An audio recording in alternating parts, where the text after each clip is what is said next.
There is nothing impossible to him who will try. You shall, I question not, find a way to the top if you diligently seek for it. For nature hath placed nothing so high that it is out of the reach of industry and valor. Luck is earned. What looks like fortune is nothing more than persistence disguised. Those who wait for luck never find it. There is no failure to him. Everything is another step. There are some nights where he doubts, where he questions.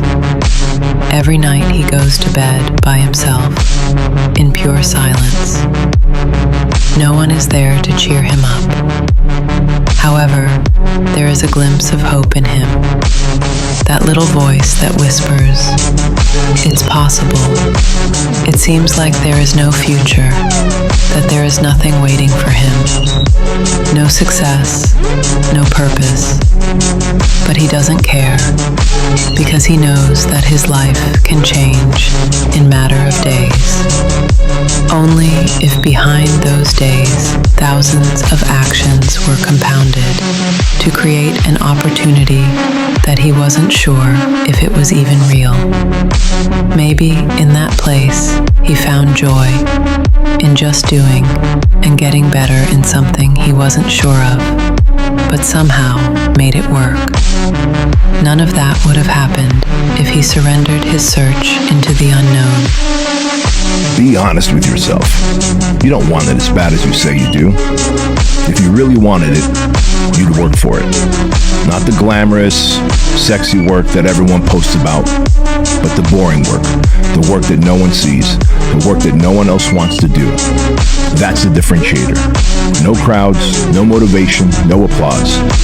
Just you, the work, and the truth. The world needs you, not a version of someone else. From the moment of birth, we're handed masks, scripts, expectations. We hear, be like them, talk like them, act like them. And slowly, surely, and sometimes without even realizing it, we begin to trade pieces of ourselves for approval, for belonging, for safety. The positions for second-rate versions of Steve Jobs, Beyonce, or Einstein are already filled, and they're worthless. What the world desperately needs, what it has always needed, is you. Completely, unapologetically, terrifyingly you. Your specific combination of wounds and wisdom has never existed before and will never exist again. Your particular way of seeing, of solving, of creating, it's singular, unrepeatable. And when you dilute it by trying to be someone else, you're not just betraying yourself, you're robbing us all of the one thing only you can give. Of course, it's not easy. Being yourself requires a kind of nakedness most of us spend our lives avoiding.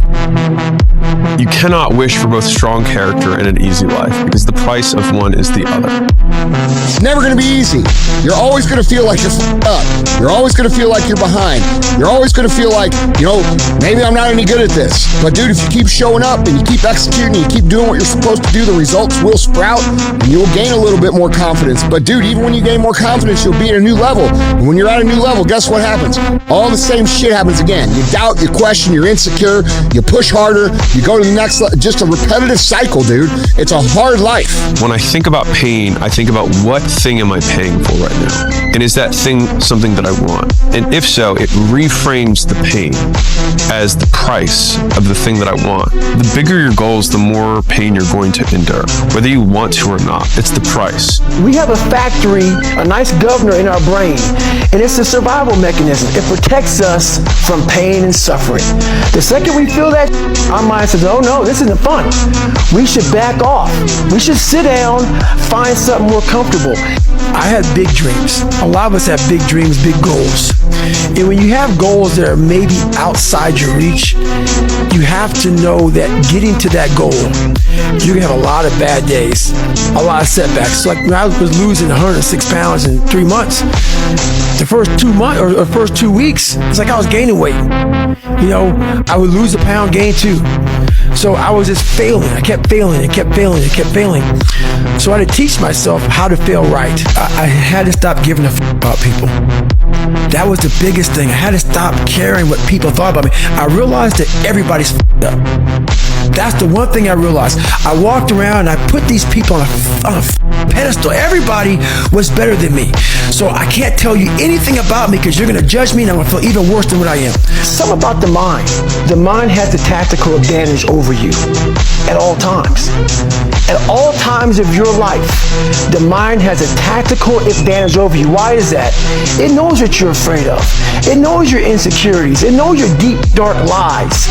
And it starts to push you away from that shit. It pushes you in a direction that is comfortable. When I fail, I can't spend much time in that fail zone. I have to be able to get up and get after the next day just as fast because my goals were to be a Navy SEAL. I don't have time to stay here. Life flies by when you're doing nothing. The days blur together, and before you know it, weeks, months, even years have passed while you were stuck in passive mode, just existing. Not moving forward, not chasing anything, just letting time win. What if you started doing something, even the smallest action, every single day? What if, instead of avoiding what scares you, you ran straight at it? Every time you step into fear, you grow. Every time you act instead of hesitate, you build momentum. You don't need to be fearless, you need to be willing. Willing to feel the discomfort, willing to show up even when you're not ready, willing to expose your heart, your truth, your vision to the world. Because hiding keeps you safe, but it also keeps you stuck. And the world doesn't need a safer version of you. It needs the real you, the one who dares, who tries, who falls and gets back up. Start small, move daily, speak up, be seen. The moment you take action, you change the direction of your life. You stop being a passenger and become the driver. You stop drifting and start creating. Your life is not meant to be watched like a movie. It's meant to be lived, fully, fiercely, and on your terms. So don't wait. Start today. Throw yourself into the fire and let it forge you into who you were always meant to be. You feel bad for myself for weeks and months and years because I'll lose that time.